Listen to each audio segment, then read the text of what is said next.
The Trojan Women.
I am Poseidon, and I have left behind me the deep and salty waters of the Aegean to come here to this city, to Troy.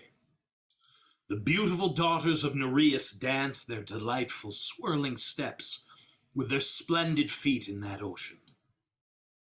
I have come here because Phoebus Apollo and I have built this city's towers, and because my love for the Trojan folk will call the wooden horse. All the sacred groves and precincts of the city are now deserted. Every god's altar is now drenched in blood. The city's king, Priam, is himself lying slaughtered at the steps of Zeus's altar inside his very own palace. The altar of Zeus, the protector of his palace. Mountains of plundered Trojan gold and spoils have been loaded onto the Greek ships. They're waiting now, those Greeks who have brought war to this place. They're waiting for a favorable wind to help them sail back home, their hearts gladdened by the hope they'll see their wives and their children. They've been away from home for 10 long years. And as for me, now that Hera, the goddess of Argos, as well as Athena, the goddess of Athens, will be slaves to the sons of Theseus, the king of Athens. Then there are those who haven't been told their lot yet. These are the choicest of all the Trojan women. They are those picked for the army's top soldiers. That lot of women is waiting here in these huts. Among them is Helen, daughter of Tyndareus, king of Sparta. Now that woman is no greater than any of the other slaves, one of a great many captives. Quite right, too. And if anyone cares at all about that one there, the queen of this city, well, there she is, Hekabe. The poor wretch is lying there by her city's gates, shedding floods of tears. Her grief is great, the disasters that befell her, many. Her daughter, Polyxena, was gruesomely slaughtered upon Achilles' grave, slaughtered as a sacrificial offering to Achilles. Hecuba's husband, her king, the king of Troy, Priam, as well as all of their sons, all of them are slaughtered. Her other daughter, Cassandra, whom Apollo had made a prophet and left her a virgin, was taken by that arrogant king of the Greeks, Agamemnon, to sleep with him in his bed, a dire violation of all the laws of his religion. Well now, Troy, I bid you farewell. You were glorious once. And you too, fabulous towers. You would still be standing there proudly, had not Zeus's daughter, Athena, destroyed you all.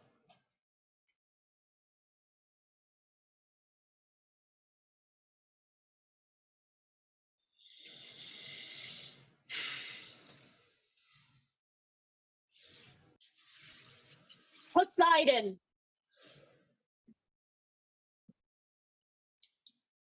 You are a great god, Poseidon, honored among all the other gods, and you're the closest relative I have on my father's side. So, could we now put behind us our old grudge and perhaps exchange a few friendly words? Of course we can, my lady Athena. The friendly exchange of words between relatives has a mighty magic effect upon the heart. I applaud your calm disposition, my lord Poseidon, and I bring to you words that are equal concern to both of us. You have news, perhaps, from the other gods? Zeus, or some other divinity? No. I need us to talk about Troy, the very land we're standing on right now.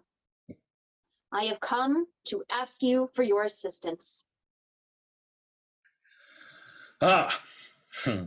You're feeling remorse now, Athena. Is that right? Now that you see Troy in flames and smoke, you want to forget about the hatred you had for her. Now you're feeling sorry for her. Is that it? Give me the answer first, Poseidon. Will you help me? Will you work with me on my plan? Of course I will. But tell me first, though, who is it you want to help? The Greeks or the Trojans? I want to give joy to the Trojans. I know, I hated earlier, but now I want to make the homecoming of the Greek soldiers a bitter experience for them. And how can you do that, Athena? I mean, how can you just jump from excessive love to excessive hate at the slightest whim of fate? Aren't you aware of how these Greeks have treated me and my temples? Total and absolute disrespect! I know. Ajax dragged Cassandra by force. Not a word from the rest of the Greeks. Not a single reprimand. No one reproached him for it. But it was you who have helped the Greeks beat the Trojans. They did it with your own powers, Athena. In any case, it is them I want you to help me punish. Ready to help, Athena. What have you got in mind? I want them to suffer a terrible journey home. What, you mean now while they're still on land, or afterwards, when they're in the middle of the ocean? Once they leave for Troy and set sail for their country, Zeus will let loose a deluge of frenzied rain and hail and all the turbulent black winds he can muster upon them. He said he'll give me his lightning bolt to strike at all the Greek ships, set them all on fire. As for you, I want you to stir the Aegean waters into huge cyclones and typhoons. Fill the Euboean Gulf with floating corpses. Let them learn a lesson about honor in sacred temples. All this shall be done. No need to waste more words upon it. I shall make turbulent all the waters of the Aegean Sea, and hurl many corpses upon the Cape of Mykonos, and upon the wild crags of Delos and Lemnos, and all those jagged points of Kythera. But now, Athena, leave. Go to Mount Olympus, the god's abode. Get the lightning bolts from the hands of our father Zeus. Then, wait until the Greeks sail. Off you go.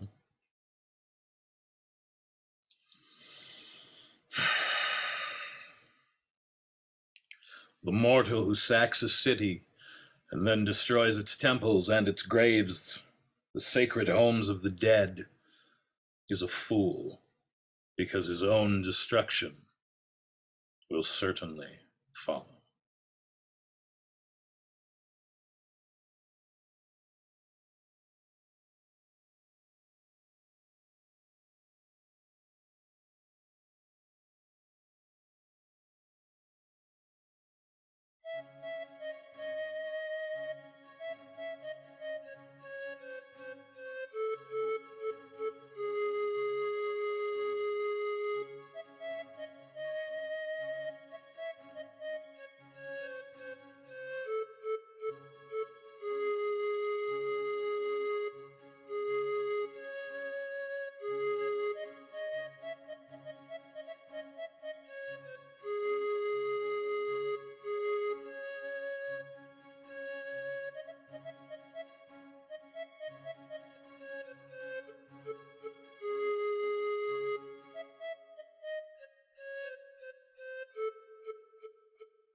Come, you poor wretch, come on, lift your head from the ground. Stretch out your neck. Look, Troy is no more. You are no longer her queen, Hekabe. Hold tight, Hekabe. Stay strong while fate changes her way. Accept her new path. Follow it. Sail with it. Don't turn your prow against your life's tide. Sail on. Fate will steer your life's ship. Oh, the grief. How can I not groan with pain when I have lost it all? Everything. My country, my children, my husband. Mountains of glorious wealth passed down to us over many generations. All of it vanished. Now it is nothing. What words am I forbidden to utter? What words am I forced to say? What should I mourn? How heavy is my fate?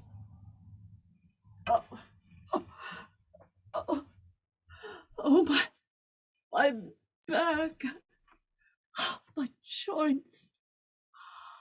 Lying on this hard mattress, all my limbs are aching. The aches and pains in the temples of my head, on my shoulders, my ribs. I wish I could turn a bit this way. Oh, no. Oh, endless tears, endless groans, endless grief. A lullaby for the unfortunate, a dirge without a dance to mourn misfortune.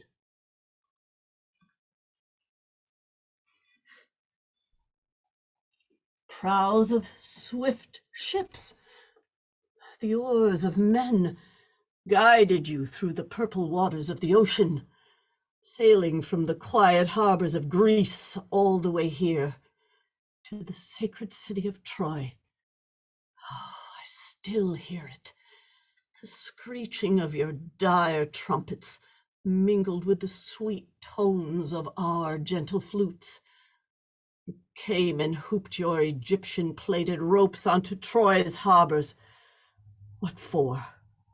To do what? To take back that hateful wife of Menelaus?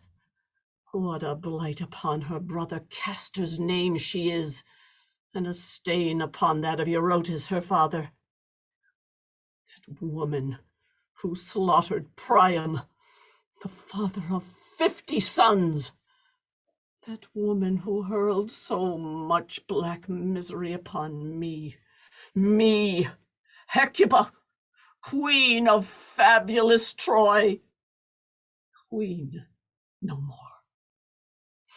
Now here I am, sitting by Agamemnon's hut, a slave, torn from my palace, my hair shorn in utter grief. I am now an old woman, an old slave, part of the conqueror's miserable plunder. Come out, you women of Troy! Come out and weep with me! Come, you wives of soldiers, Trojan soldiers, experts in the ways of the bronze spear! Come out and weep, you poor women of Troy, unfortunate in marriage. Come, let us all wail at the sad fate of our Troy. Look at her. She's choking in smoke and ashes. Let me begin the dirge, my friends. Let me be like a mother bird who teaches her fledglings how to chirp. Let me begin the song. But it won't be a song like those I sang when Priam held his scepter, and when the proud feet of a chorus stamped a beat in praise of our city's gods.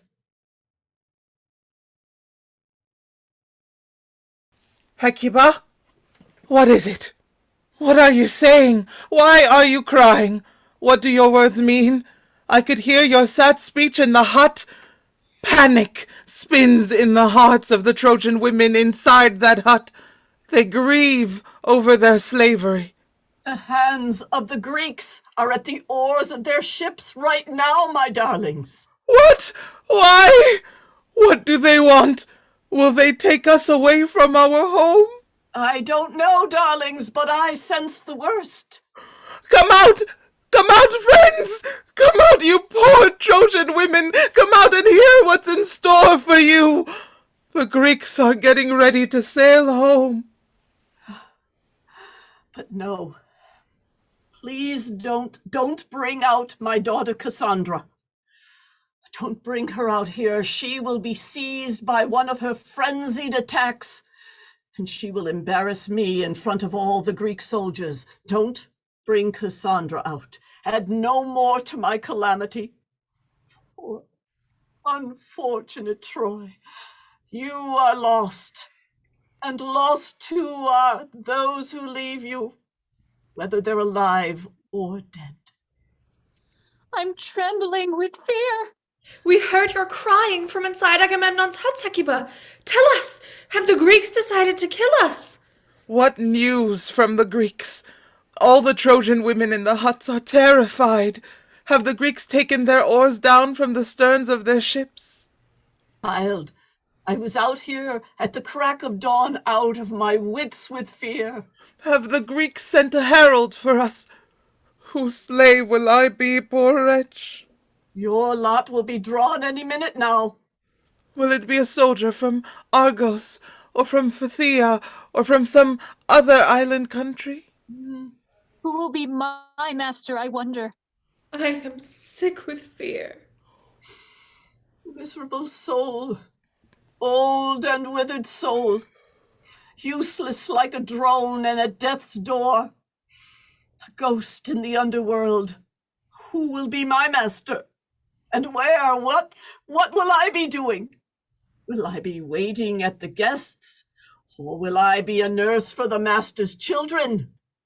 I, Hekabe, the honored queen of Troy. What lament would do justice to your pain, Hekabe? Or to mine? I will no longer send the shuttle up and down a Trojan loom. Look! There! This is the last time I can look upon the corpses of my sons. Worse still will come. Dragged to the bed of a Greek. A curse upon such a night. A curse upon such a fate. or else to carry water like a miserable slave from the sacred springs of Peyrene. O gods, at least take me to that blessed and welcoming land of Theseus. But never, gods, never make me a slave to that murderous Helen and to Menelaus, the destroyer of Troy. I couldn't bear to look at them again. Never take me to their hateful home by the torrents of the river Eurotas. I've been told about a land nearby that one, by the graceful foot of Mount Olympus. Aeneas's blessed land. Wealthy and fertile. There I'd like to go if go I must, but not before I go to Theseus' sacred country. And I've also been told about Hephaestus' fiery land Etna, across from Carthage, mother of Sicily's mountain range. Heralds have spread news around the world of how they crowned their victorious athletes with glory. And across from that place, as the sailor cuts through the Ionian Sea, he'll come face to face with another land. Yes, a land where the famous waters of Crathis flow. I've heard these waters give your hair a golden glow. They nourish the whole country, these waters. And raise splendid men. Look! I can see a herald hurrying here from the Greek camp. I wonder what message he'll be delivering to us. He'll tell us that we are now the slaves of the Greeks. Hekabe, I've made many trips to Troy to deliver messages to you from the Greeks, so you know me. That's why I came in person, to deliver to you this new message. Here it is, dear friends. It is here. The fearful news we've been expecting all this time is here. The news is that the draw has now been completed.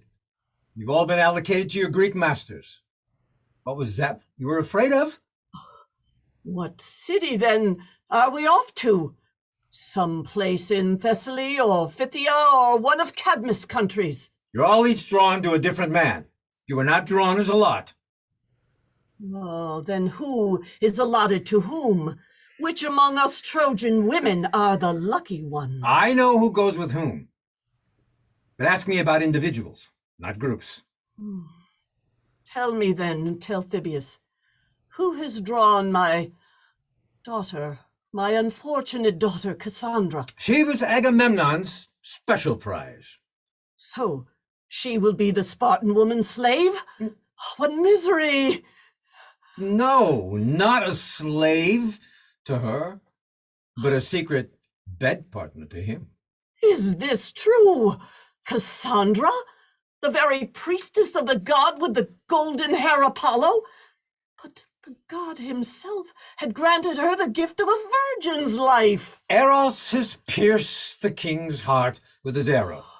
Now he's in love with the godly woman. Oh, dear child, throw away the sacred keys to the shrine and take down the holy garlands that adorn your head. What are you saying, woman? Is she not blessed to have won the king's bed? And the other one, the last daughter you took from me, what has become of her? Who do you mean? Polyxena? Or some other one? Yes, Polyxena, that one. Who has drawn her name? Her draw is to serve Achilles' tomb. My daughter? To serve a tomb? Is this a Greek custom or some sort of law? Tell me, friend. Just be happy for your daughter. Her fate is good. That's all you need to know. Her fate is good. What do you mean by that? Is she still alive? Can she still look upon the light? She's in the hands of fate, so she is released from pain. And what of the wife of that glorious soldier, Hector? What will happen to Andromache? What is her fate? Achilles' son took her as his special prize.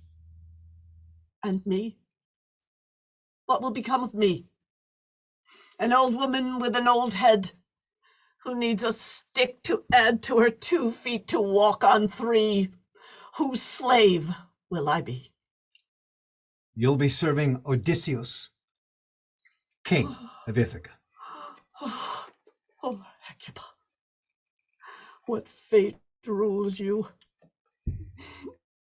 Beat your shorn head, Hecuba. Tear at your cheeks with your nails, Hecuba. Poor Hecuba. What fate rules you? You must now be the slave of that loathsome reptile of a man, an enemy of the just, a lawless and poisonous snake. His double tongue shuffles things about this way and that, turns love into hate and hate into love. It topples everything, turns everything upside down. Come, my Trojan women, mourn for my loss, wail for my destruction. Now I am destroyed. Now I am gone. Oh, poor Hecuba, what fate rules you? You have drawn the most unfortunate lot. You know your fate, Hecuba, but what about mine? Who's got my lot in his hand? An Acacian? A Greek? Come, slaves. It's time for you to bring out Cassandra. Hurry. I must take her to our commander before I take the rest of those whose lot has been drawn to your masters. Now, what is this? What is this? What is this? Torch? Light? Fire? Are the women setting fire to their homes because they'll be taken to Greece? Or are they setting themselves on fire? Do they prefer death to life?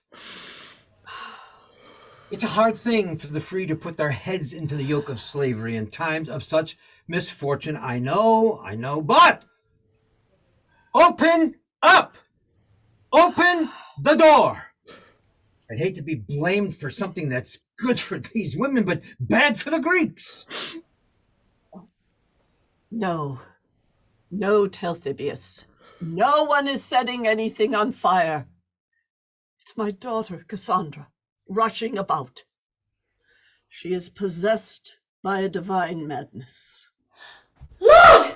God of marriage! Hymenaeus! Lord Hymenaeus! Lift the torch up! Up high! Bring it here, come with me! Bring the light here! Lord, God of the wedding bed, Hymenaeus, I bring you bright light with the fire of the torch. I bring light to this holy temple. Blessed is the bridegroom, my God, and blessed am I, for you have given me a king's bed in Greece. Blessed am I, the bride. Hymenaeus. But mother, why cry?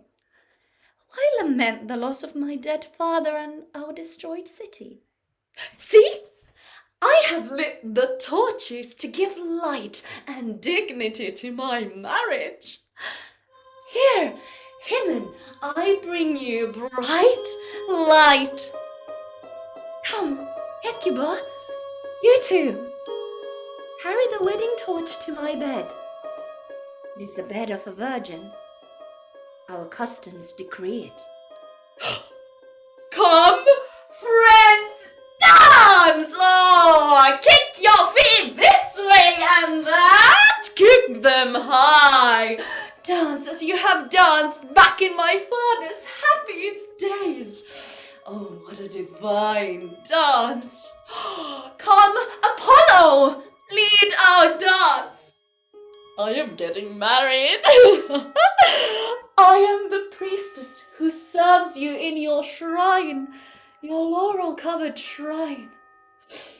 God, Hymenaeus, lord of the wedding bed. Come, mother, join our dance. Lift your feet, mother. Look, whirl them round like this and like this. Oh, come. dance. Come, daughters of Troy women with their splendid robes, or sing out loudly the happy songs of Hymenaeus. Sing out with joy. Celebrate my happiness. Come, sing about the man whom fate delivered to my bed. Sing about my husband. My queen, control your frenzied daughter before she dances her way to the camp of the Greek soldiers. Oh, God. God of the torches, Hephaestus. You're the god who holds the torches at the weddings of mortals. But here the wedding torch is a bitter one. The torch does not shed any light upon our great hopes. It is too dismal a light. My poor child, Cassandra. It was never my wish to see you married this way, at the point of a Greek spear. Look at the torch. Are you not holding it straight? Oh, this divine madness won't let her stand still. Your dreadful fate has not made matters any easier for you, and your mind is still disturbed. Come, friends, take the torches inside. Answer her wedding songs with tears.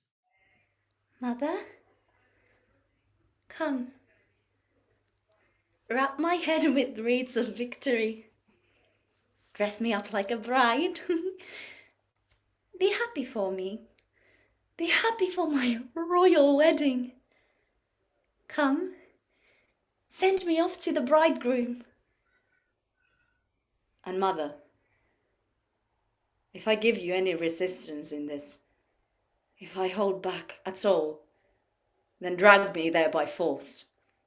Use force on me, mother. Use force on me, because I swear by Apollo that my marriage to Agamemnon, to that glorious king of the Greeks, will come to an end more bitter than that of Menelaus and Helen. I will kill him, mother.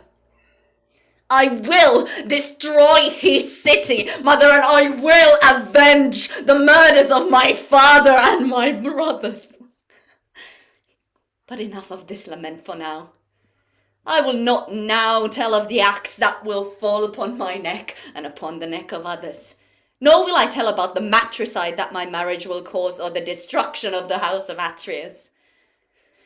I will show them that our city is more blessed than any city in Greece, mother. I know. I am in the grips of the divine madness. I know that. But I will now move out of this madness for a short while so that I can tell the story. These Greeks have killed thousands of people. Why?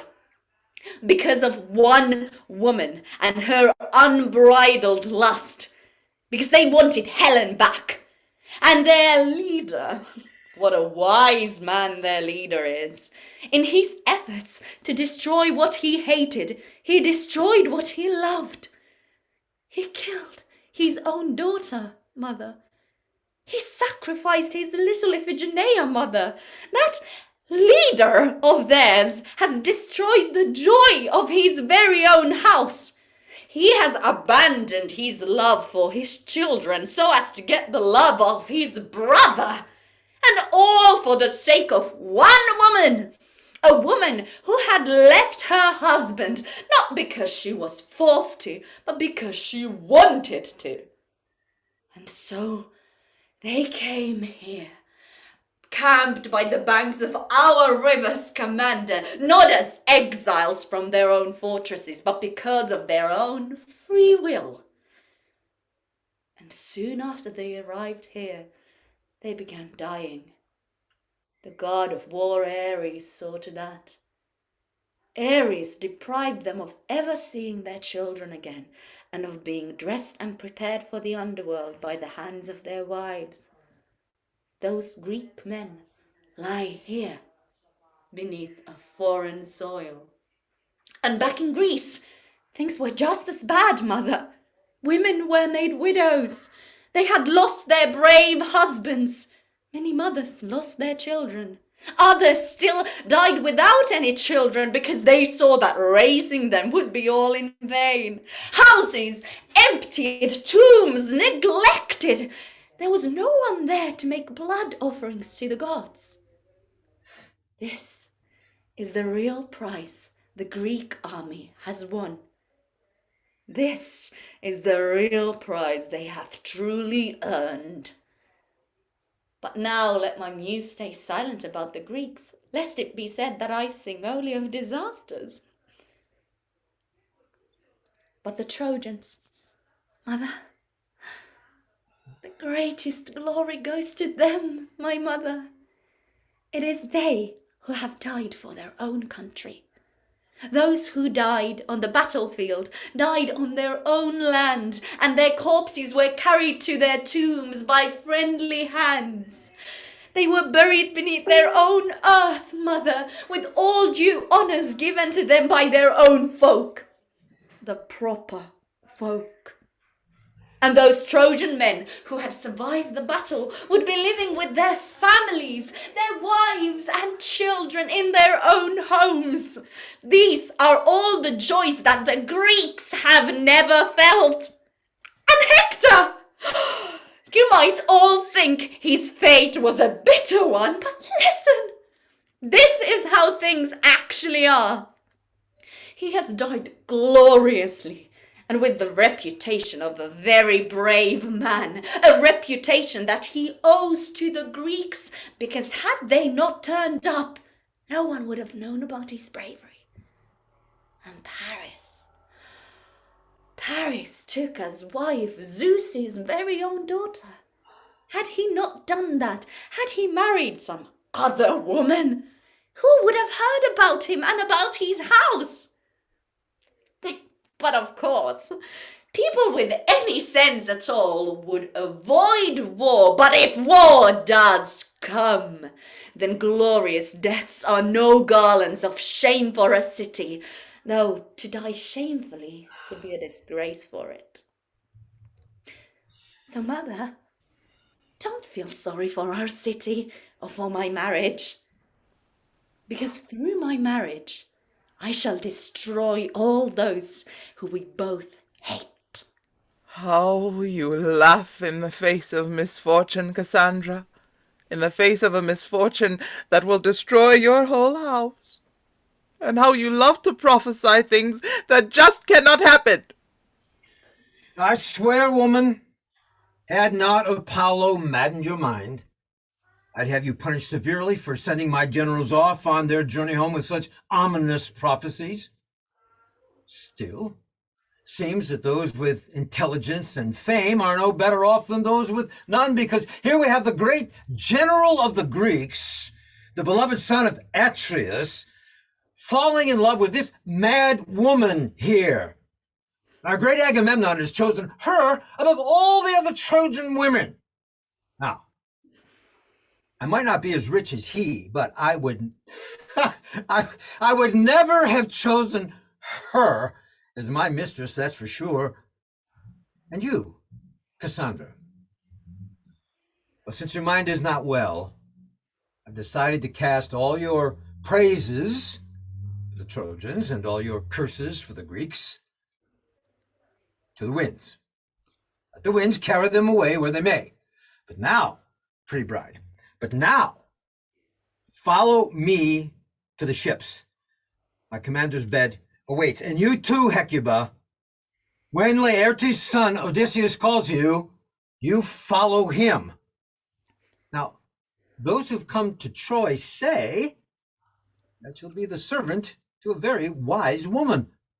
What a great servant you are! A truly excellent servant. Why do they call them heralds, I wonder? All these men that hover about in the service of kings and cities, criers of death. The whole world hates them. You say that my mother will be Penelope's servant. Well, what of Apollo's prophecies then? He has revealed to me that my mother will die here in Troy. I won't go reproaching you about the rest of what you said. Poor Odysseus. He has no idea what's in store for him. The suffering he'll go through will make mine and that of Troy look like pure gold. Luxury. After the 10 years he has spent here, he will spend another 10 full years before he sees he's home, and he will arrive there all alone to a welcome that will be a very painful one that will be worthy of many tears.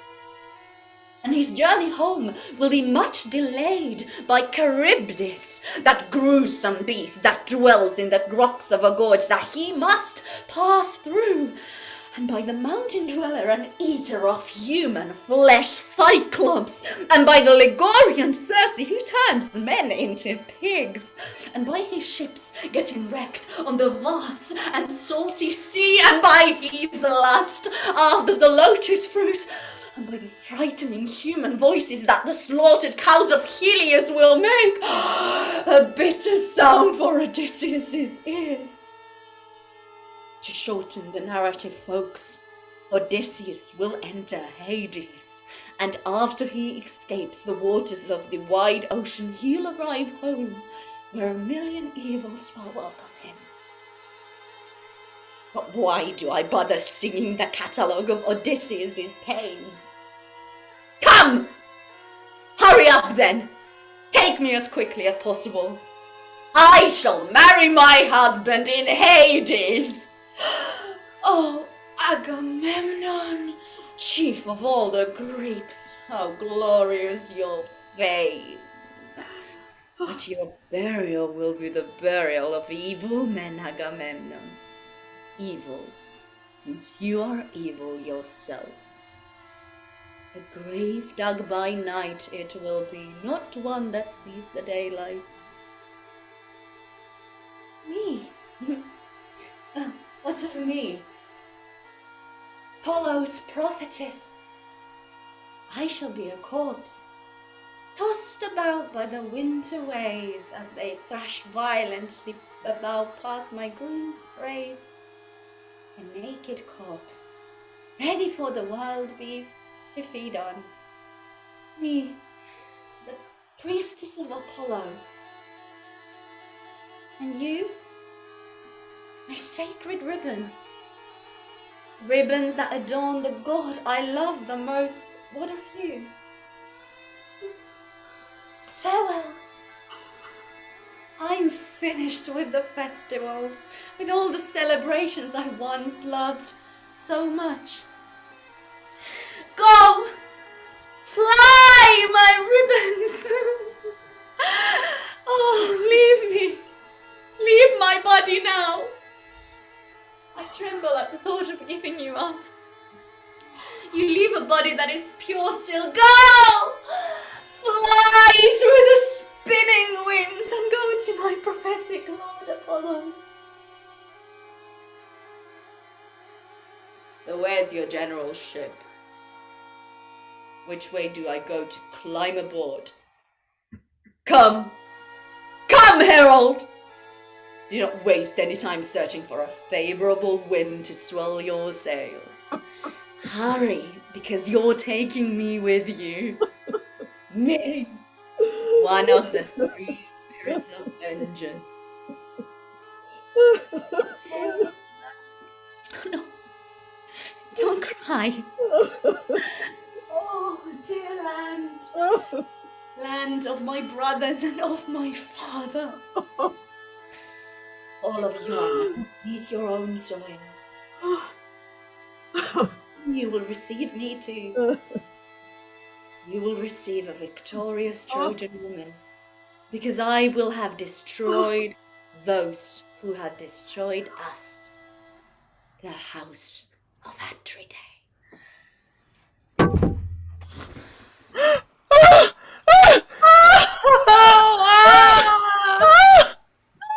Oh, where are this old woman's guardians? Who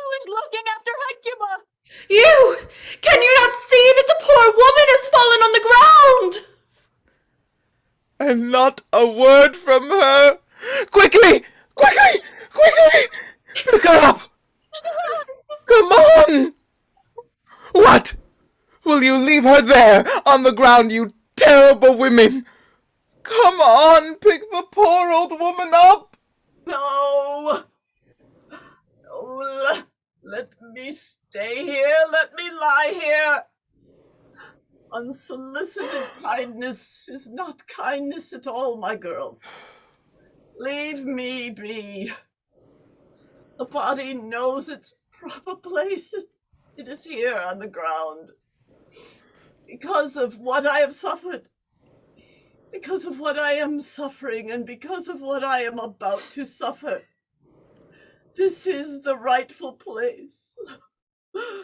Oh, gods! Oh, gods, I am calling you. I am calling for your help. Oh, gods, what terrible allies you are to me. Still, it is a proper thing to pray to them when we suffer such grief.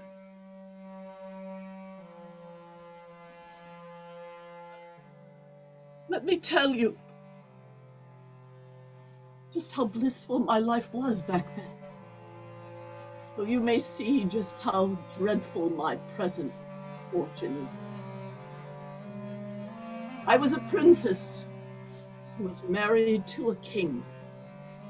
We had children. These were special in the Trojan world. Exceptional. Not the average run-of-the-mill children, but exceptional in every respect. No other woman, no Trojan, no Greek, no barbarian woman can boast of having children like mine.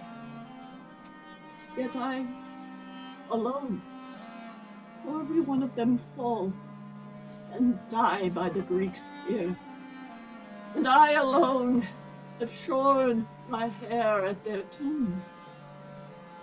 It wasn't by a herald that I had received the news of the death of their father, Priam. No, I saw that myself with my own eyes. I was a witness to his slaughter. They've murdered him at the altar of our own house. I've witnessed the destruction of our whole city as well. And my daughters, women whom I raised to be their husbands' pride and joy, all beautiful virgins, they were all taken from me, from my hands, to be made the wives of foreigners. Will I ever see them again? I have no such hopes. And to top it up, the worst of all the disasters that I have to endure, I must now be the slave. I, an old gray woman, must go to Greece and do things that least suit my age. What will I be doing? What will Hector's mother be doing? Will I be watching their gates, holding the keys, or work in their kitchens, baking their bread? My shredded body dressed in shameful, shredded clothes will have hard ground as its bed. This body, a body that was used to a royal bed and to the clothes of a wealthy queen. How must I suffer because of the marriage of one woman? How much have I suffered, and how much more must I suffer?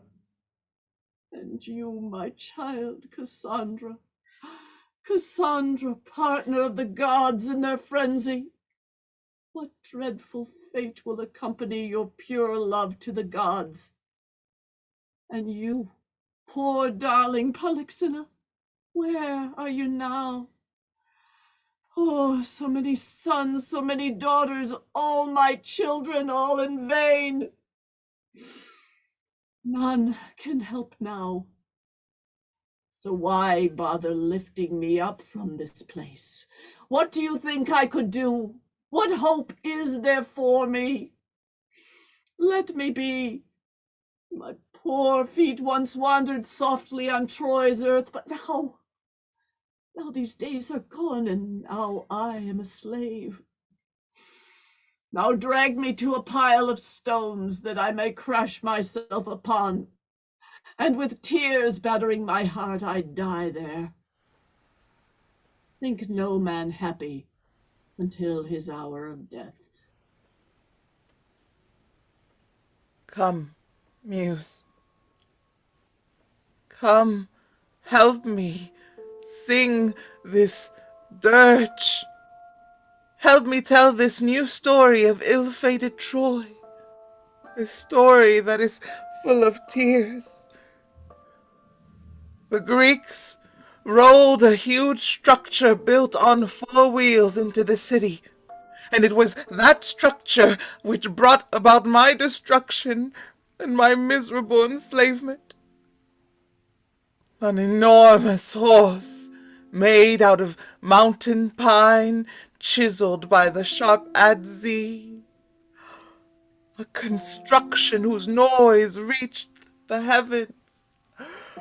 Cheeks were plated with gold. Whose belly was clogged with spears. They left that horse by the gates of our city, and the folk saw it from above the walls and shouted with glee, "Come, people, come and see! Our troubles are no longer. Come, roll this holy statue to the temple of Athena, the child of Zeus." So all the folk came out of their homes, young girls and old men alike, and with joy and song they pulled the devious destroyer of Dardanus' land inside the walls. All of them. All the Trojans rushed out to the gates to make this evil offering to the virgin goddess who rides the immortal horse. They ran out to the ambushing statue, spun plaited ropes around it as if it were the black hull of a ship, and brought it to rest at the stony temple on the holy ground of the goddess. That gift was fatal. Fatal. To Troy. And so the dancing and the singing went on all day, until the day ended and the black night began. But the sounds of a Libyan flute and Trojan voices continued, still in happy song, and the feet of the Trojan virgins still dancing with joy. The bright moonlight flickered wide across the city, and inside every home. It made the happy eyes heavy enough for sleep. And it was then, the very moment when I was singing and dancing in the temple of Zeus' daughter Artemis, the goddess of the hills, when the sound of murderous terror spun wildly through all the Trojan homes. Babies threw their frightened little arms around their loving mother's skirts. Ares, the god of war, emerged from his ambush, from Athena's dire work. At every altar, in every Trojan home, the blood splashed. Young girls in their deserted beds shaved their heads in grief. Victory wreaths for the Greeks. An offering of victory for Troy. Hekabe, look! Look there! Andromache is coming. She's riding on a foreign wagon. At her sighing breast hangs her beloved child, Astyanax, Hector's baby boy. Andromache, you poor woman, where are they taking you on this wagon? Look, Hector's bronze armor. And all the Trojan spoils taken by the Greek spear. Achilles' son will adorn her Sphithian temples with them.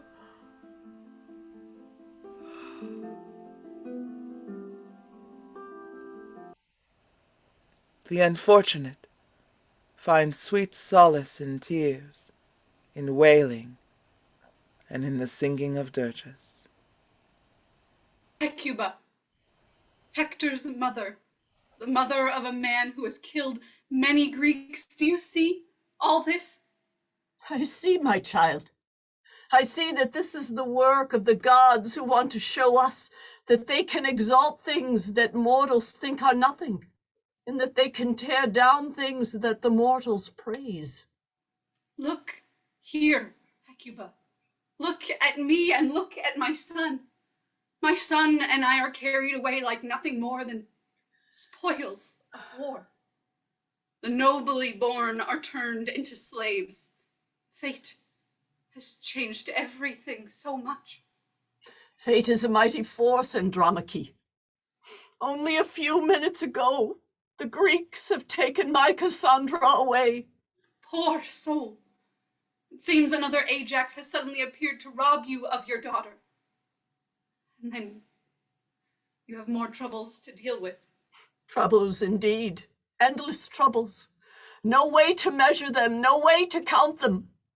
Troubles competing with other troubles. Hecuba, your daughter Polyxena is dead. The Greeks have slaughtered her on Achilles' tomb, offered her life as a gift to his lifeless corpse. Oh, my darling girl, my poor daughter, my Polyxena. Talthybius told me this earlier. His words were mysteriously phrased, but true. I saw her there on Achilles' tomb with my own eyes.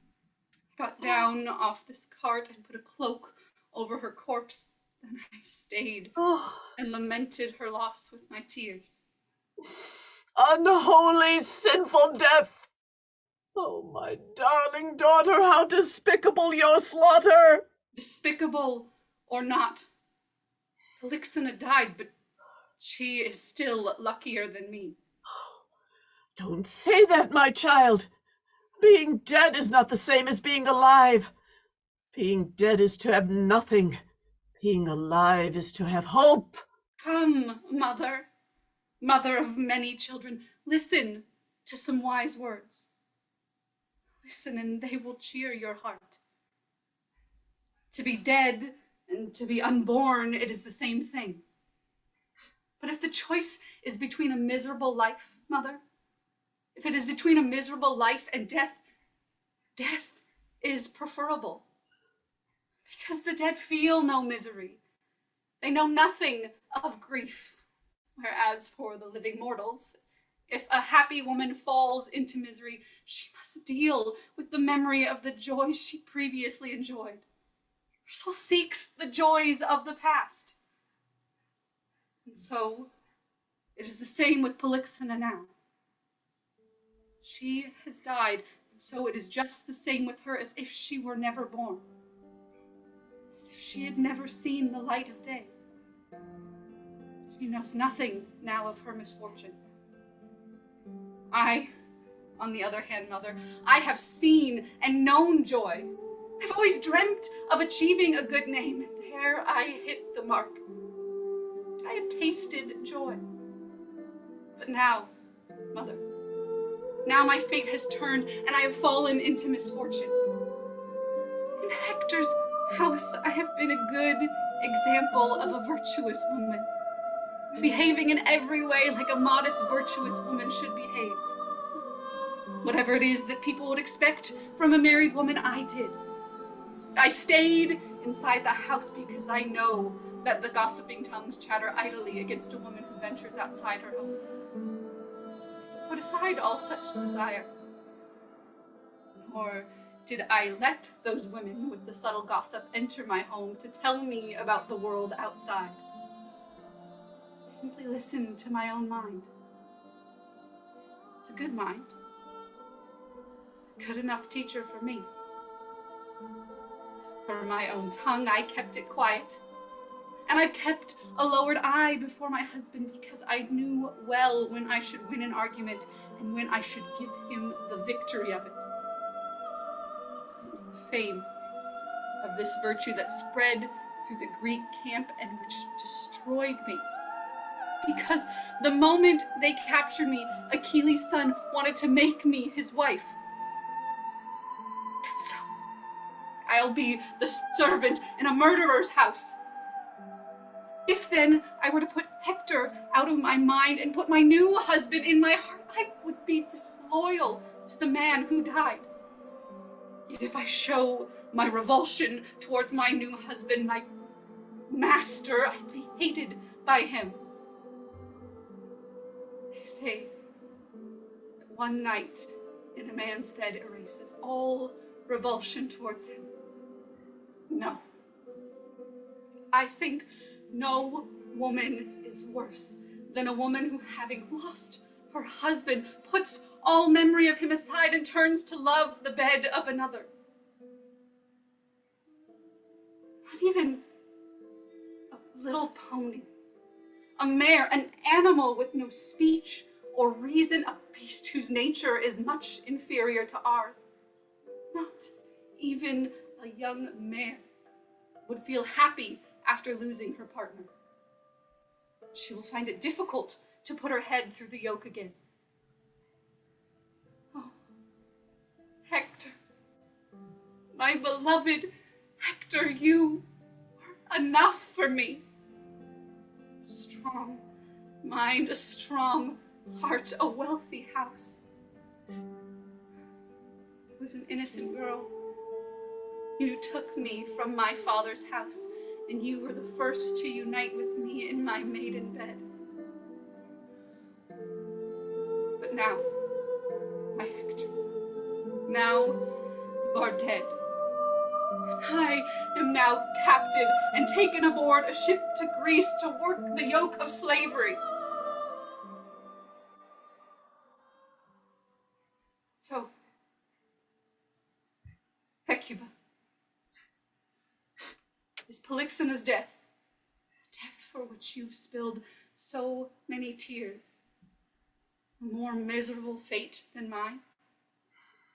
Because for me, Mother, for me, even hope, the thing which every other human being has, even that, even hope has escaped me, nor do I allow hope to deceive me. I know full well that I have no hope of ever seeing better days.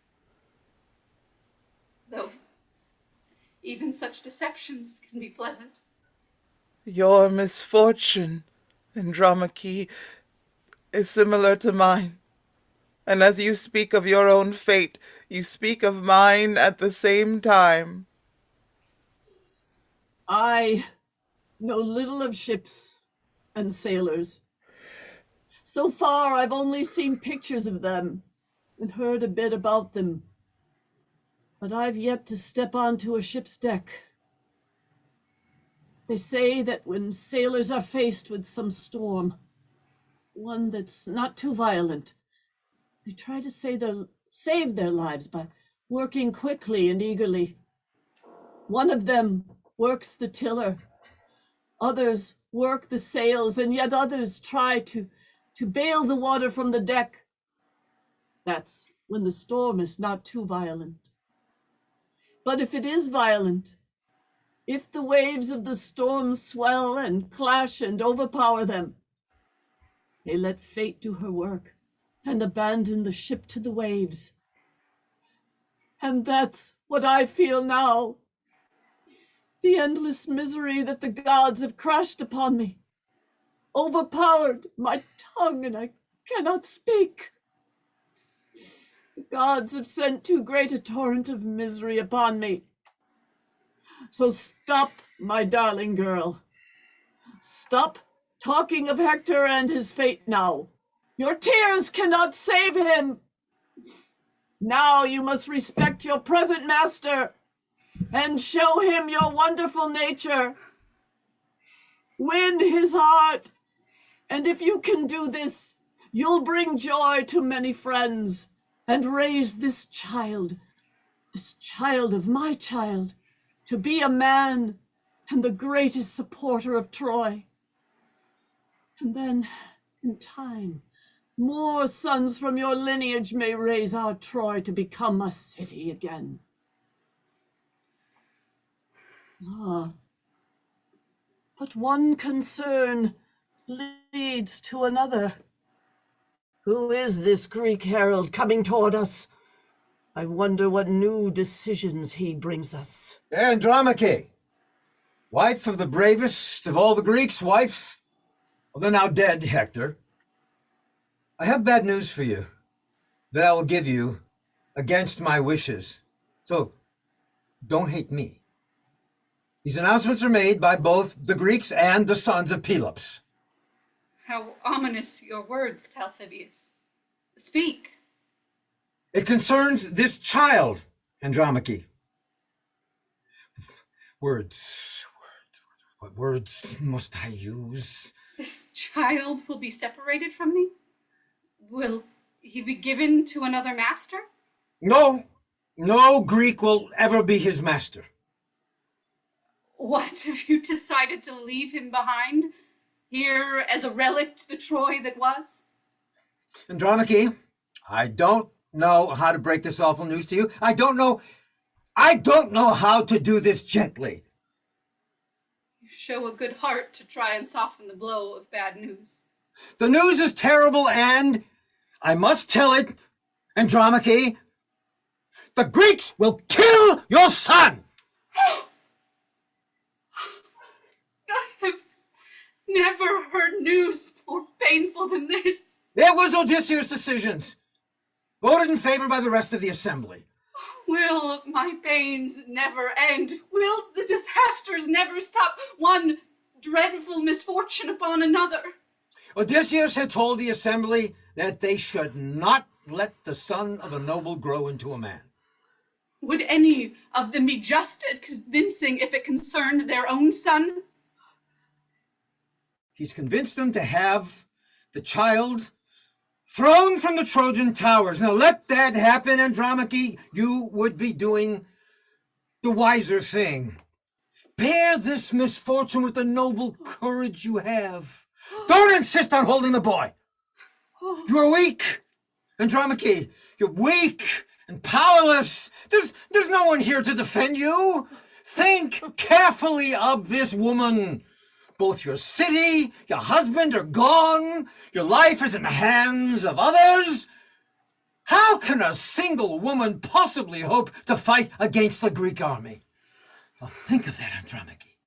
Don't fight against it. Do nothing shameful or outrageous. Throw no curses at the Greeks. I wouldn't tolerate that at all. The moment you say anything against us, neither you nor your child will find any understanding from anyone. Stay silent. Receive your plight wisely, and your son will not be left unburied. And you too, woman, will be received by the Greeks more favorably.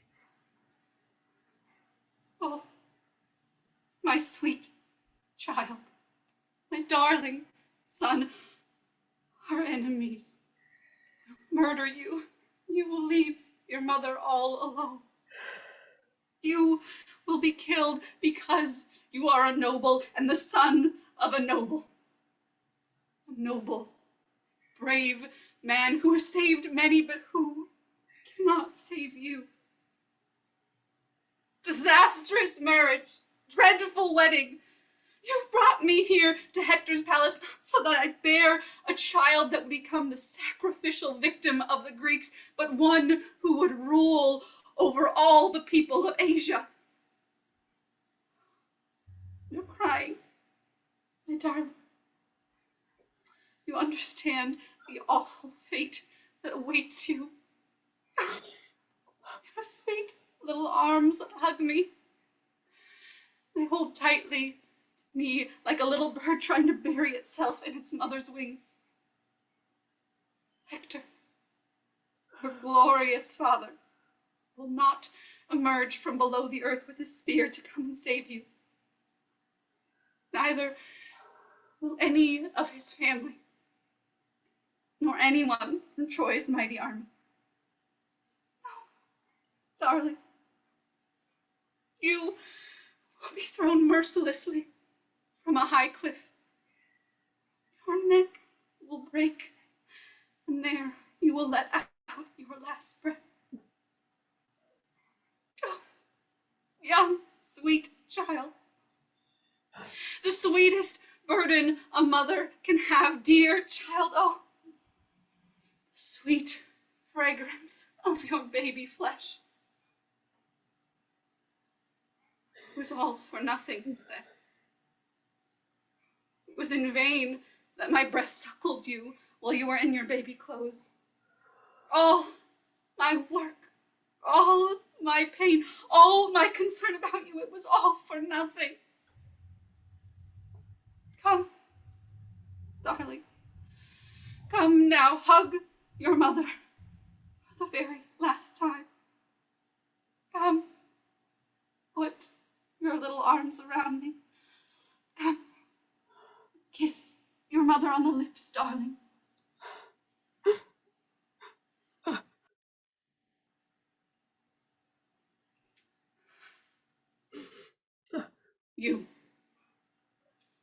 You barbarians, you Greeks, the evil things you do. What has this child ever done to you?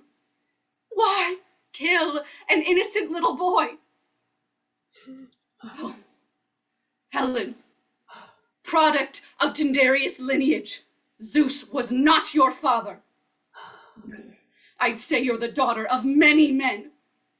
Your first father was bloodshed, and your next father was hate. Then came every murder, and the lot was followed by every monstrous grief and pain that breeds upon this earth. A child of Zeus? You? Never. A murderer of so many Greeks and Trojans alike? Never. May the gods destroy you. You and your sweet eyes that brought destruction to the beautiful land of the Trojans. Well, come, evil Greeks, and take him. Take my child and throw him over the wall if that is what you want. Come on, take him and kill him. Gorge yourself upon his young flesh. How can I save him when the gods have destroyed us? Come, hide my miserable body. Toss it in the bowels of some ship. What a splendid wedding I am headed to now. I've lost my child. Unfortunate Troy! The deaths are endless, and all for the sake of one woman and her hideous bed. Come, my son. Leave your poor mother's arms now. Come with me. We have to go to the crowning peak of your father's towers where you must leave your last breath. It is an order. Take him! Such cruel messages ought to be delivered by harsher heralds. I have not the heart for them. No! No, my son! Son of my ill-fated son. It's unfair! These evil men have torn away your life from me and from your mother, my little boy. How can I endure this? How can I help you, my poor boy, unfortunate boy? Our only help to you is to beat our breasts and our head. That's the only power left in us. Oh, my poor city. My poor Troy. Miserable luck to you and to us both. What's left for us? What misery is still to fall upon us to make the destruction complete?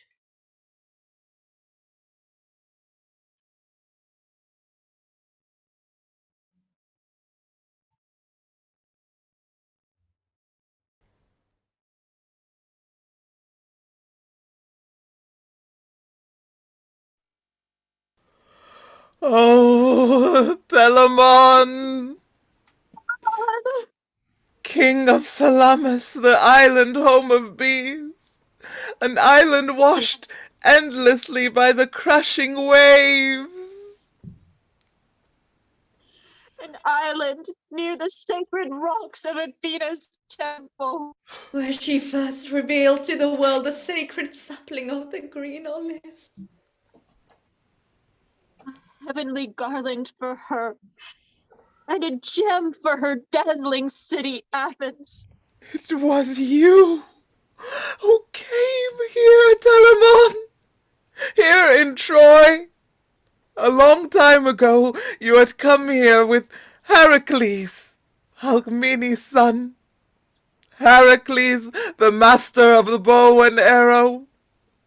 He came all the way from Greece to sack our city, to raze our Troy to the ground. Cheated of his lovely steeds, Heracles set off with the finest flower of Greek men.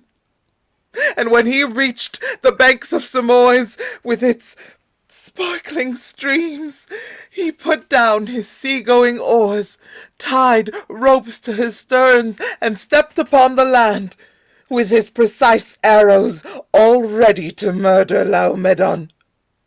And so Heracles blasted all of Apollo's work, all the stonework built well by Apollo's master builders, all of it. Heracles blasted with the roaring breath of fire and devastated the Trojan land. And so it happened twice. Twice the slaughtering spear of the Greeks has destroyed our Dardanian walls. Spear and fire. It was all for nothing, then, Laomedon. All for nothing. That you ran gracefully about in Zeus' halls, topping his golden wine cups. A most virtuous occupation indeed, for the sake of your city. Look about you now, Laomedon. What do you see? The land of your birthplace is burning.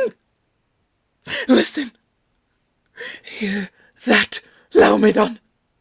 Hear that groan. It is the groan of the sea. Her beaches groan with agony. Like birds calling for their young, For their partners, their children. their elderly mothers.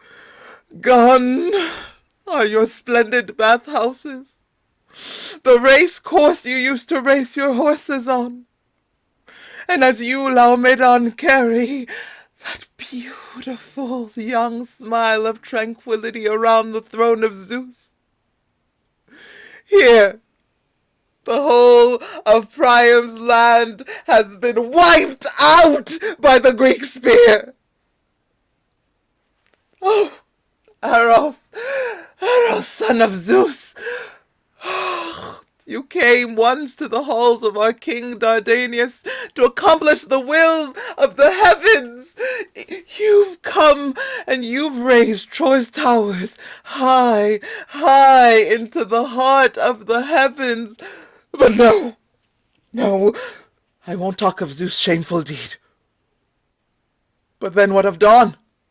Dawn with her white wings, the goddess whose splendid light is loved by all mortals. She saw the devastation of our land. She watched the ruin of our city, Pergamon City. She sat there and watched it being destroyed, even though it was this city that has given her a husband for her bridal chamber. A husband she once snatched from these parts and carried him away in a cart of sparkling golden stars. What joy! What a high hope that was for our city. Alas, alas, alas! Alas, no more, no more, no more, no more. God! The gods no longer love our Troy.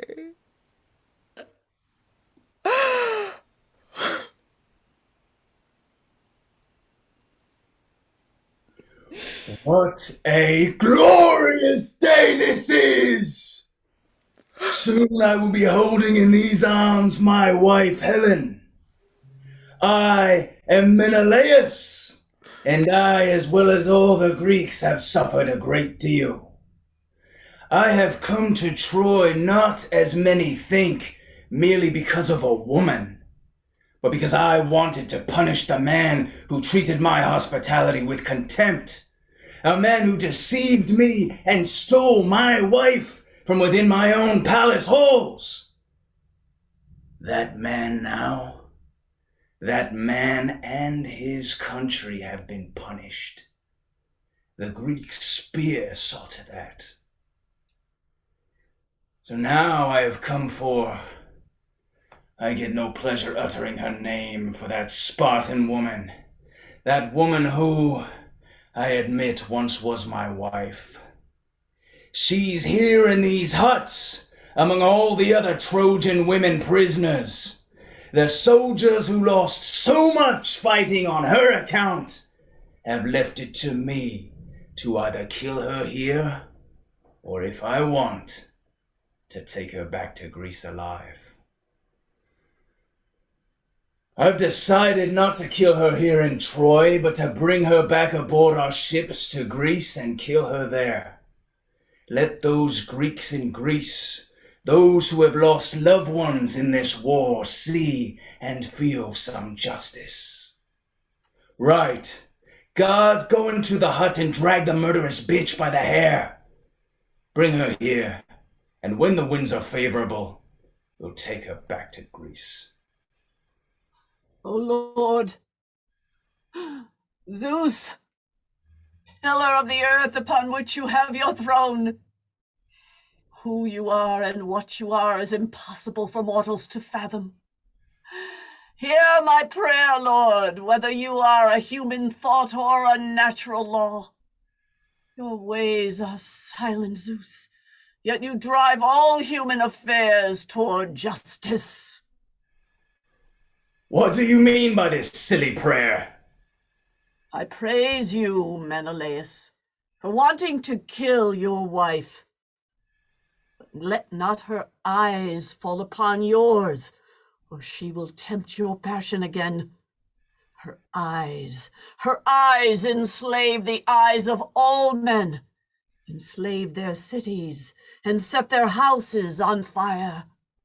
Her magic spells are mighty. You and I and everyone else who has suffered know her eyes very well. This is a dreadful start, Menelaus. A frightening start. Your thugs have dragged me here in front of these huts against my will. Yes, I know you hate me. I have no doubt about that. But will you at least let me know if you or the rest of the Greeks have made any decisions about my future yet? No major discussions took place about you. The army has decided that since it was you hurt, I should have the power to kill you. To kill me? Would I by any chance be allowed to make my case against this decision? To try at least and show that such a punishment would be unjust? No. I'm not here to argue with you, Helen, but to kill you. Let her speak, Menelaus. Let her not die without doing this. But let me be the one who'll put her the other side of the argument, because you yourself know nothing of the true measure of Troy's suffering. Let me speak.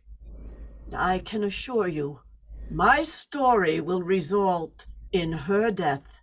Fear not. She will not escape her punishment. A waste of time. Let her speak if she wants. I give her my permission.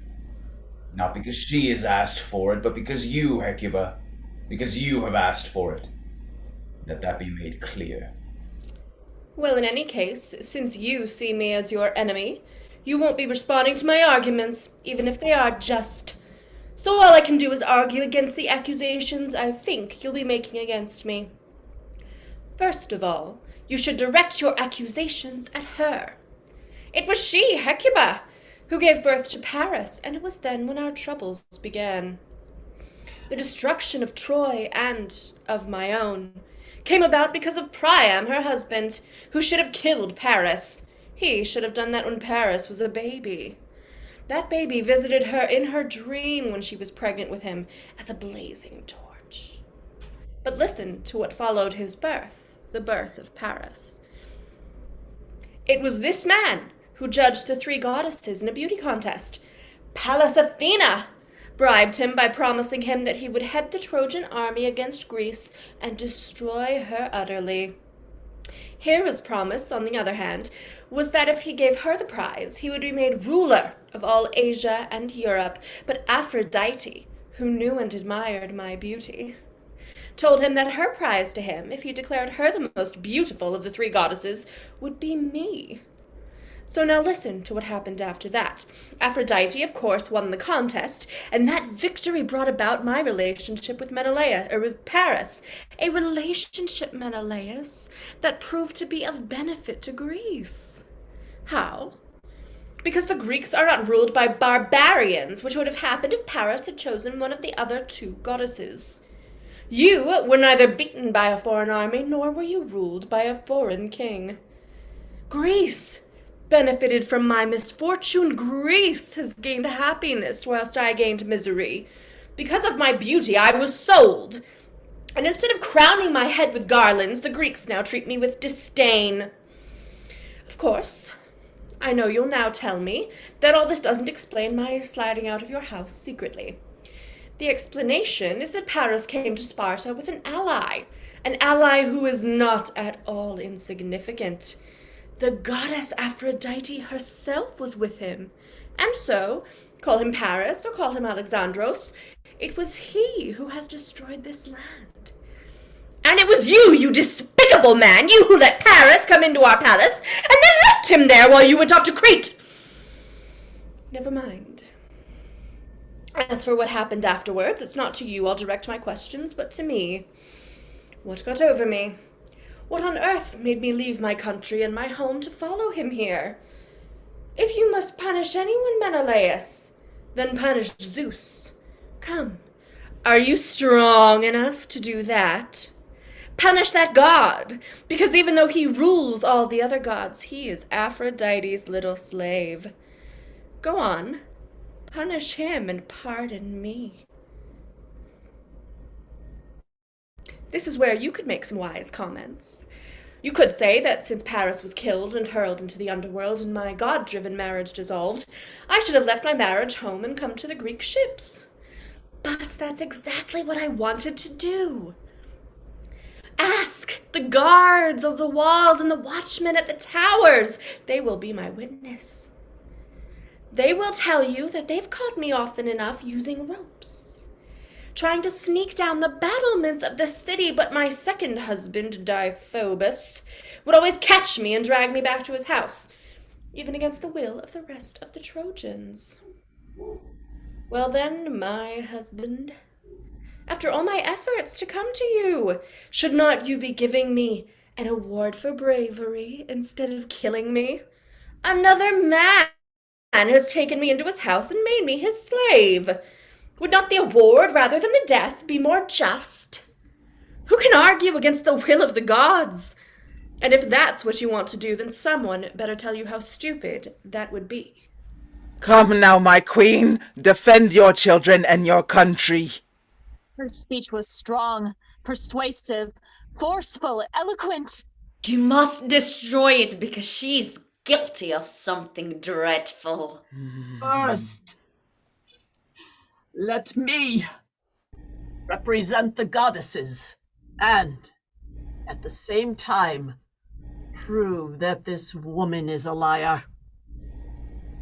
There's no way that Hera and the Virgin Athena would have lost their minds to such an extent that the first one would sell Greece to the barbarians, and the second would subjugate the Athenians to the Trojans.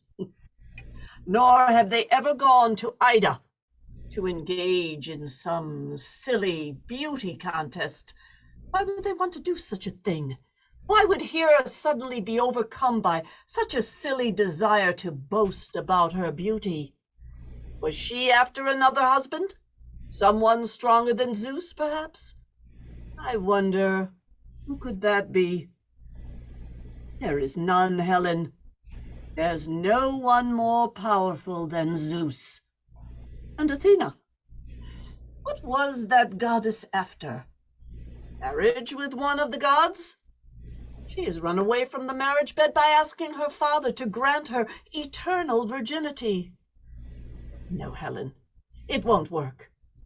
You're trying to make the goddesses look stupid by dressing them up with your own flaws. This will not persuade anyone with a bit of sense. And then you say that Aphrodite went along with my son to Menelaus' house. How ridiculous that is. Laughable. Why would she want to come down all the way from the heavens to do that? Why would she bother? Why couldn't she just simply stay up there and from her throne pick you up, and everyone else in the city of Amyclae for that matter? You and them, and just quietly drop you here in Troy. The truth is, Helen, my son Paris was a formidably handsome man. You took one look at him and your head spun with Aphrodite's lust. That's the reason why mortals call their mindless acts Aphrodite. He has the right name, that one. First half of it means foam head. You saw my Paris in his splendid, exotic, glittering golden clothes, and you went right off your head. You thought Greece was far too meager in her wealth for you, so you decided to leave Sparta, come over here where the gold is overflowing, and then completely take over the place with your reckless love for luxury. Menelaus' palace didn't quite meet the needs of your lavish debauchery, Helen. All right. Be that as it may, but you also say that Paris took you away by force, kidnapped you. Did you scream for help at all? Did any other woman hear you? This was before your brothers, Castor and Polydeuces, went up to the heavens to be among the stars. They were still alive then. Why didn't they hear you? And so then you came racing over here, the Greeks following right behind you. And then the war started in all its deadly fury, and whenever you got news that Menelaus was winning, you'd sing his praises everywhere. What do you think that did to my son? He was tormented by those praises of yours. He felt that he had to fight some awful rival for your bed. And when the news declared that the Trojans were winning, well, then it was as if Menelaus didn't exist. Your morals, Helen, followed the wind rather than virtue. You also claim to have tried escaping Troy by lowering yourself over the walls with ropes because you said you were kept here against your will. Well, tell me then, Helen, has anyone ever caught you tying a noose around your neck or sharpening a knife? Well, that's what a brave woman would have done if she really loved her first husband. Not only that, but how many times have I personally advised you to leave? Come, daughter, I'd say to you, come leave this place. My son will find another wife. Let me take you secretly to the Greek ships. That will put an end to the war, a war that's killing both Greeks and Trojans alike. But of course, I didn't like that advice and never followed it. No, because while you were in Paris' home, you could do as you pleased. Well, you loved all the affection that our barbarian servants lavished upon you. That was big thing in your eyes, all those servants milling about you. And now look at you. Look at your rich clothes. You've dressed yourself up in this exquisite finery to come out here and to share with your husband the same sky. Vulgar woman, you should be spat upon. Should have come out here dressed in humble old clothes, shaking with dread and with your head shorn, humiliated because of the evil deeds you've perpetrated. You should be behaving with some modesty and not with such crass haughtiness. And so, Menelaus, listen to the last words of my speech. They are directed at you. Kill her! It will be a crown of glory for Greece. She deserves death, and her death will also be a precedent for all those other women who betray their husband. Make it law. Death to all the disloyal women. Menelaus, do justice to your ancestors and to your house. Punish Helen in a way that will show your nobility in the eyes of your enemies. It will also scotch the rumor, a rumor that's running rampant among the Greeks, that you are too much like a woman. Now then, our words concur. Helen fled my house of her own volition to jump into the bed of a stranger. Aphrodite had nothing to do with it. Helen introduced the goddess into her tale merely to boast. Go now, Helen. Go to the men who will stone you to death. It will be a swift death. A swift recompense for all the drawn-out evils you've afflicted the Greeks. That will teach you to defile my name. Ah! No, Menelaus! I beg you, by your knees, I beg you. Don't kill me for something that was caused by the gods. Forgive me! Don't listen to her, Menelaus. Don't betray all those battle mates of yours who were killed for her sake. I beg you on their behalf and on behalf of my sons. That's enough, old woman! I don't care at all what happens to her. Men, take her to the boats. We'll send her off to Sparta. In that case, Menelaus, don't let her get aboard the same ship as yours. Why is that? Has she gained that much weight? No, but there's no lover who doesn't love his lover forever. Perhaps. But it depends upon the heart of the loved one. In any case, I shall do as you say. I won't put her aboard the same vessel with me. You're quite right about that. Once we get to Greece, one way or another, she will serve justice and she will die. Her death will teach all the other women to be sensible.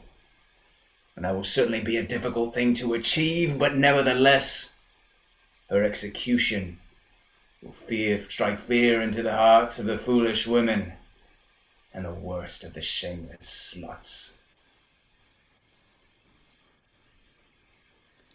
Well then, Zeus, this is your work. You have surrendered your Trojan temple to the Greeks. And its altar and the lush fragrance of all the burnt offerings upon it. And the sacred ethereal flame of the burning myrrh. And the holy citadel of Pergamon. The ivy-growing valleys of Ida, nourished by the rolling waters of the melting snow rushing down from her peaks. Ida speaks, the first to catch the light of the sun god, Earth's most sacred boundary. Well then, Zeus, your sacrifices are gone. And the joyful songs of your dancers. And all the night-long vigils for all the gods. and all the statues wrought in gold. And the 12 sacred Trojan cakes of the full moon. Well then, Zeus! I want to know if you thought about all this, Lord. Sitting as you are on your heavenly throne in the sky. Can you see my city now? It's a city destroyed by the spear and the blazing fire.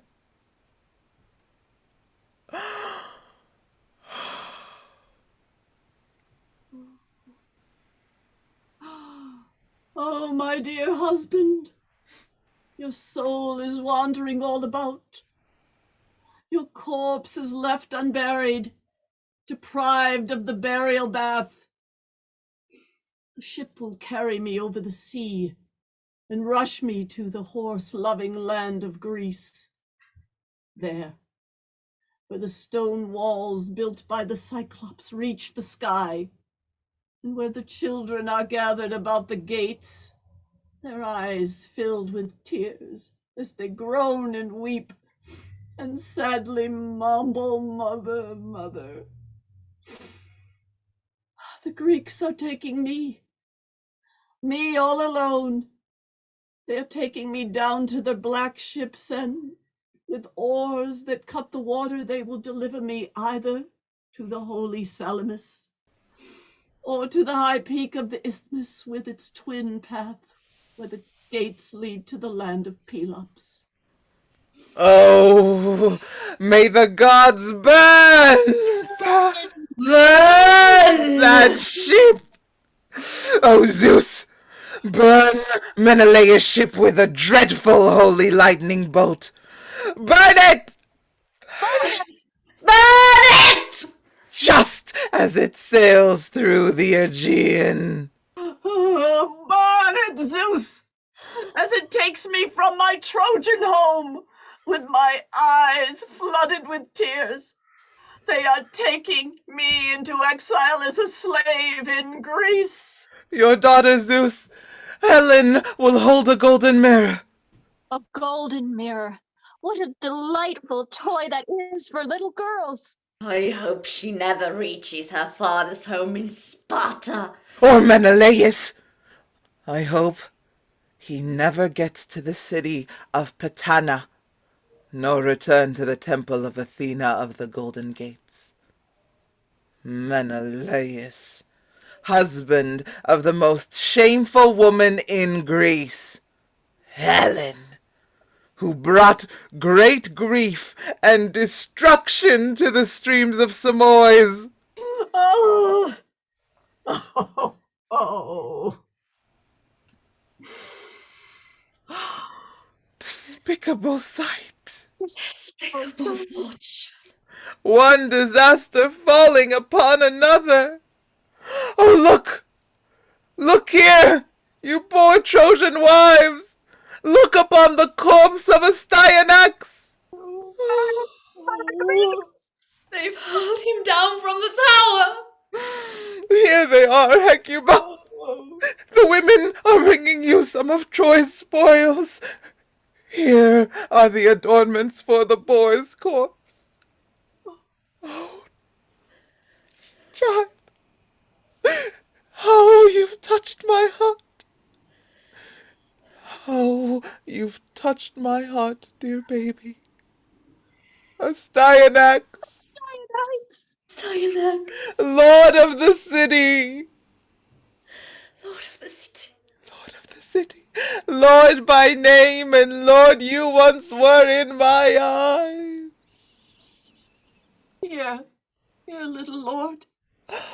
This is the fine cloak you'd be wearing on your wedding day, marrying the most virtuous princess in Asia.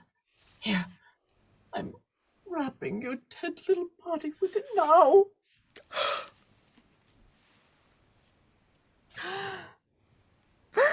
And you, noble shield, you whom my son Hector loved so much. Once you were the glorious mother of 1,000,000 victories. Accept now this garland from my hands. You will enter the underworld with my little boy. But you will not die. Oh, it's so much greater a deed to honor you than to honor the spears of that sly and murderous Odysseus. Oh, oh, my child. What a bitter grief the dark earth will receive, sweet child. Cry, Oh, mother, cry. oh, my lost little boy! Cry, mother, cry, Cry, the dirge of the dead. My boy, my poor little boy. Poor old woman. Bearable grief. grief that will stay with you. Forever. Beat your heads, Trojan women. Beat your breasts, Trojan girls. Beat your heads, Trojan women. Beat your breasts, Trojan girls. Oh. Dear friends, dear friends. What is it, Hecuba? You are whispering. What are you thinking, Hecuba? Tell us, Hecuba, we are your dearest friends. We are with you. We are with you. We are with We you. are with you. Oh, poor child. Your poor unfortunate mother. Poor Andromache. The big dreams about you have all been turned into ashes. So blessed when you were born, my child.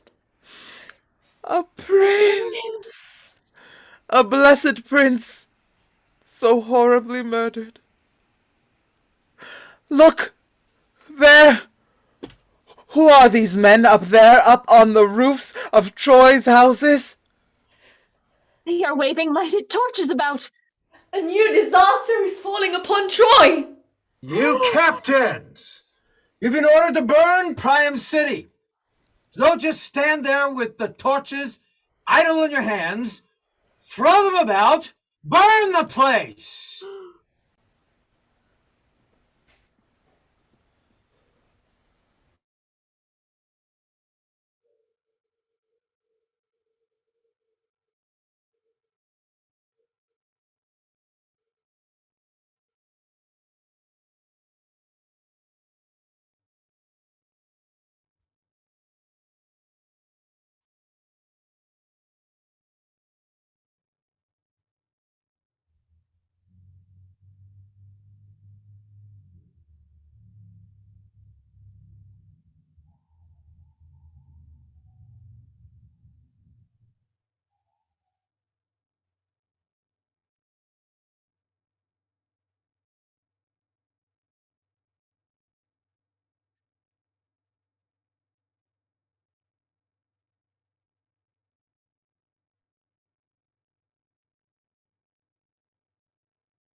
The quicker you burn this place, the quicker we can set sail for our happy homes. Now, as for you, daughters of Troy, let me say two things for you. You be ready, so that when the captains sound their trumpet, you can rush over to the ships and leave this place. And you poor old wretch, you follow me. Odysseus has sent these men here to take you to him.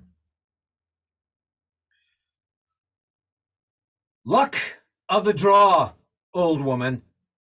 You'll be his slave in his country. This then is the final pain. This is the crown of my misery. They're burning my city, and they're taking me far away from my land. Come, old feet. Move a little faster then. But hold on a little. Let me say goodbye to Troy. Troy, my Troy, so glorious in your days, so glorious among the barbarians. Soon the glory of your name will be forgotten. They've made ashes out of you and slaves out of us. Slaves who will serve masters in other lands. Of course he can, Hecuba. Of course he sees it all, but our great city, our great Troy is gone. Our Troy no longer exists. Troy no longer Look exists. there! Look there! All the houses in all the city's towers are ablaze. Just like smoke billowing upon the wind, our city falls apart. Destroyed by our enemy's spear! And by the fierce force of fire, Palaces and men! all have fallen. My land, nurse of my children! My land! My land! Nurse of my children! Oh, my children, my children! This is your mother's voice. Do you not know it? Your sad voice is calling the dead, Hecuba. The dead! The dead! I bend my aged legs and fall upon my knees, and I beat the earth. The dead! The dead! And I too beat the earth with my hands and call out to my husband beneath the soil. Husband! Husband! They are taking us away! These are the voices of grief. They are taking us to be slaves. Slaves! In another land. Priam, my poor husband. You are gone, my dear husband. No grave for you. No friend beside you either. If only you knew of my misery. A black death has covered his eyes. A holy man! Butchered by the unholy. All the temples of the gods. All my beloved city. Ruined. Ruined! Ruined by the murderous fire and the spear. Beloved Troy, soon you will crash down upon our beloved earth and lose your glory. Just like smoke, the dust will raise to the sky, and I will lose sight of my home. Our city's name will be gone. Every single thing vanishes in its own way. There will be no Troy for us anymore. Oh, did you hear that? Yes! Yes! All the towers are falling! The whole earth is trembling. The whole city. Oh, help me. I'm shaking. I cannot walk. Help me, my friends. Help me walk. Come, my friends. Let us enter our days of slavery. Our poor city! Poor Troy!